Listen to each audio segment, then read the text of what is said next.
बंधु माने पवित्र राखी पूर्णिमा उपलक्षे आपण मानकु समस्तंकु मोर हार्दिक शुभेच्छा एवं शुभकामना।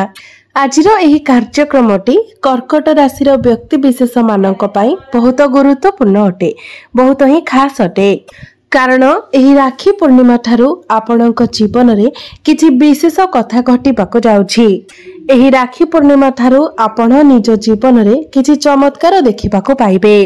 आपणकर भाग्य रे आपणकर क्यारियर रे एक सकारात्मक परिवर्तन आसीबाको जाउछि। एहा व्यतीत आहुरी किछि चमत्कार मध्य आपणक जीवन रे घटिबाको जाउछि। तेबे आपणक जीवन रे केउ सब घटना गुटिक घटिबाको जाउछि, केउ सब परिवर्तन गुडिक हेबाको जाउछि, से विषय रे जानिबा पई आपण माने भिडियोटी को शेष पर्यंत निश्चय देखंतु। बंधु माने आपणकर जो पारिवारिक समस्या लागि रहुथिला, आर्थिक समस्या लागि रहुथिला, क्यारियर रे आपणको बारंबार जो असफलता मिलुथिला, ए सब क्षेत्र रे किछि ना किछि परिवर्तन हेबाको जाउछि। तेबे बंधु माने आपणको जीवन रे एथि पई ए सब परिवर्तन गुडिक हेबाको जाउछि, कारण किछि प्रमुख ग्रह निजर राशि परिवर्तन करिबाको जाउछंती। एहार प्रभाव रे आपणक जीवन रे किछि सकारात्मक एवं किछि नकारात्मक घटना घटिबाको जाउछि। तेबे एही राखी पूर्णिमा ठारू आपणक जीवन रे केउ शुभ घटना गुडिक घटिबाको जाउछि एवं केउ अशुभ घटना गुडिक घटिबाको जाउछि, से विषय रे जानिबा पई आपण माने भिडियोटी को शेष पर्यंत निश्चय देखंतु।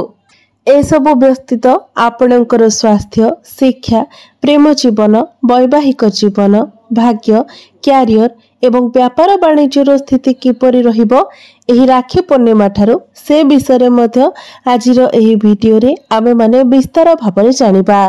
सेथि पई आपण माने भिडियोटी को शेष पर्यंत देखंतु एवं भिडियोटी को लाइक करी चैनलटी को सब्सक्राइब करि दियंतु। कमेंट बॉक्स रे भक्ति एवं श्रद्धार सहित जय श्री जगन्नाथ निश्चय लिखंतु। तेबे बंधु माने आसंतु आरंभ करिबा आजिर एही कार्यक्रम को, जहा आपणकर जन्म राशि तथा चंद्र राशि उपरे आधारित अटे। तेबे राशि चक्रर 12 गोटी राशि मध्यरु चतुर्थ राशि हेउची कर्कट राशि एवं कर्कट राशिर राशिधिपति हेउचंती चंद्रमा। तेबे बंधु माने आपणक कुंडलीर प्रथम भावरे विराजमान अछंती बुध एवं सूर्य, द्वितीय भावरे विराजमान अछंती केतु, तृतीय भावरे विराजमान अछंती मंगल, अष्टम भावरे विराजमान अछंती राहु, नवम भावरे विराजमान अछंती शनि एवं आपणकर द्वादश भावरे विराजमान अछंती गुरु एवं शुक्र। तो सर्वप्रथम आसंतु जानि नेबा आपणकर स्वास्थ्य किपरि रहिबो एही राखी। तेबे बंधु माने कुंडलीर प्रथम भावटी होइथाय स्वास्थ्यर भाव, इम्यूनिटी सिस्टम रो भाव। आपणक प्रथम भावर अधिपति हेउचंती चंद्रमा, जे कि प्रति 2 दिन रे निजर राशि परिवर्तन करिथांती। आपणकर प्रथम भावरे विराजमान अछंती बुध एवं सूर्य। आपणकर द्वादश भावरे विराजमान अछंती गुरु एवं शुक्र, मंगल मध्य आपणकर तृतीय भावरे अछंती। तो राखी पूर्णिमा परे आपणकु टिके आपणक स्वास्थ्य प्रति विशेष जत्न रखिबार अछि।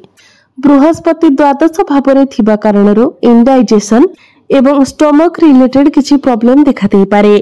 जदि आपणकर डायबिटीज अछि तो खाद्य पेय प्रति विशेष जत्नशील होंतु। आपणको आपणकर खाद्य पेय प्रति विशेष जत्नशील रहिबार अछि, कारण आपणकर इम्यूनिटी सिस्टम डाउन रहिबो, जहा फल रे आपणक स्वास्थ्य खराब हेबार बहुत अधिक संभावना रहुछि। एबे आसंतु जानिबा आपणकर शिक्षा क्षेत्र किपरि रहिबो एही राखी पूर्णिमा ठारू। तो बंधु माने कुंडलीर पंचम भावटी होइताय शिक्षार भाव।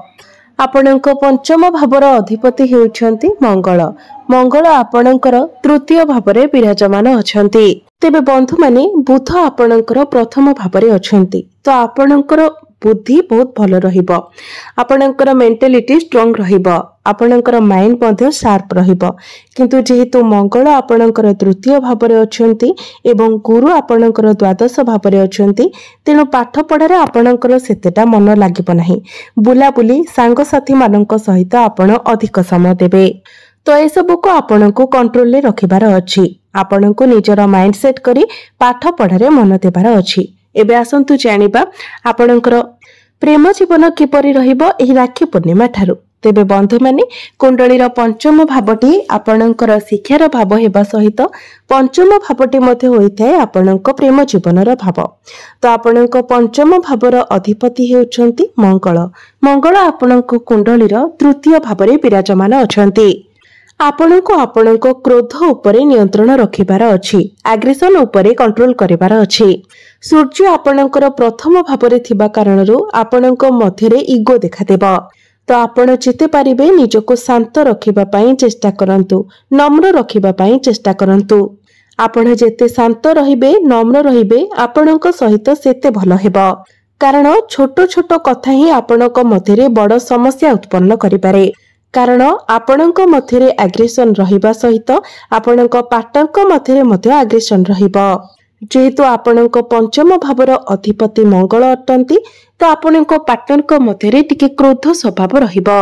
एबे आसंतु जानिबा आपणकर वैवाहिक जीवन किपरि रहिबो एही राखी पूर्णिमा परठारू। तेबे बंधु माने कुंडलीर सप्तम भावटी होइथाय आपणक वैवाहिक जीवनर भाव। आपणक सप्तम भावर अधिपति हेउछंती शनि। शनि आपणक कुंडलीर नवम भावरे विराजमान अछंती। बुध एवं सूर्यंकर दृष्टि आपणकर सप्तम भाव उपरे रहुछि। तेबे वैवाहिक जीवन एही राखी पूर्णिमा ठारू आपणकर बहुत भल रहिबो। आपणकर जीवन साथींकर क्यारियर रे मध्य ग्रो आसीबो। जदि आपणक जीवन साथी निजर क्यारियर को नै किछि प्लानिंग करिसेंती तो निश्चित भाबरे सेथिरे तांको सफलता मिलिबो। पूर्वरु आपणकर वैवाहिक जीवन रे जाबे किछि समस्या लागि रहितिला से सब किछि दूर होइजिबो। एबे आसंतु जानिबा सबठारु महत्वपूर्ण विषय वस्तु आपणकर भाग्य, क्यारियर एवं व्यापार वाणिज्यर स्थिति किपरि रहिबो एही राखी पूर्णिमा ठारू। तेबे बंधु माने कुंडलीर नवम भावटी होइथाय भाग्यर भाव एवं दशम भावटी होइथाय क्यारियर भाव। आपणक नवम भावर अधिपति हेउछंती देवगुरु बृहस्पति। गुरु आपणक कुंडलीर द्वादश भावरे विराजमान अछंती। तेबे बंधु माने द्वादश भावटी को कुंडली रे भलो बोली माना जाय न थाए। द्वादश भावटी होइथाय खर्चर भाव। तेणु आपण जहाँ भी कार्य आरंभ करिवे प्रत्येक कार्य पूर्वरु आपणको बाधा विघ्नर सामना करबाको पड़िबो। प्रत्येक क्षेत्र रे किछि ना किछि समस्या आसीबो। कारण प्रथमे तो शनि आपणकर भाग्य स्थान रे विराजमान अछंती। शनि हेउछंती विलंबर कारक ग्रह। तेणु आपणको प्रत्येक कार्य रे विलंब हेबो। द्वितीय रे आपणकर नवम भावर अधिपति गुरु आपणकर द्वादश भावरे विराजमान अछंती। किंतु आपण जदि शांत होई निजर मन को स्थिर रखी कार्य करंती कार्य रे आपणको सफलता मध्य मिलिबो।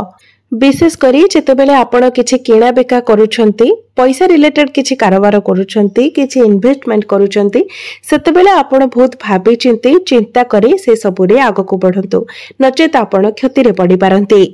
एबे आसंतु जानिबा आपणकर क्यारियर किपरि रहिबो एही राखी पूर्णिमा ठारू। तेबे बंधु माने कुंडलीर दशम भावटी होइथाय आपणकर क्यारियर भाव। तेबे क्यारियर को नेकी आपणको टिके अधिक भागदौड़ करबाको पड़े पारे। निजर काम कार्य को नेकी आपणको दूर यात्रा करबाको पड़े पारे। आपणको अधिक मार्केटिंग रो काम करबाको पड़े पारे। नचेत जदि आपण ऑफिस रे रहुछंती तो आपणकर मन रे स्थिरता आसीबो नाही। आपणकर माइंड डाइवर्ट रहिबो। काम रे आपण सेतेटा फोकस करि परिबे नाही। कारण प्रथमे तो आपणकर भाग्य स्थान रे शनि बक्री अवस्था रे अछंती। द्वितीय रे मंगल आपणकर तृतीय भाव रे अछंती। तेबे मंगल कन्या राशि रे गोचर करूछंती। पृथ्वी तत्व राशि रे अछंती। तेनु आपण आपणकर काम को बैलेंस करि नेबे। जदि आपणकर टार्गेट बेस काम रहिछि तो आपण निजर टार्गेट को अचीव करि नेबे। मात्र बेले बेले आपणकर माइंड बहुत डाइवर्ट रहिबो। तेबे जदि आपण चाकरी खोजुचंती चाकरी पाई किंतु समय आपणक पाई बहुत भलो रहुछि। कारण सूर्य आपणकर द्वितीय भावरे गोचर करिवे। तेणु आपण चाकरी पाई निजर चेष्टा जारी रखंतु। जे मानकर आपण पूर्वरु चाकरी करूछंती आपणकर चाकरी क्षेत्र रे पदोन्नति हेबार मध्य जोग बनुछि। आपण जदि निजर माइंड को सेट करंती काम रे फोकस करंती तो क्यारियर मध्य आपणकर एही राखी पूर्णिमा ठारू बहुत भलो रहिबो। बिजनेस कथा जदि कहिबा बिजनेस आपणकर एही राखी पूर्णिमा पर ठारू बहुत भलो रहिबो। बिजनेस रे आपण ग्रो करिवे।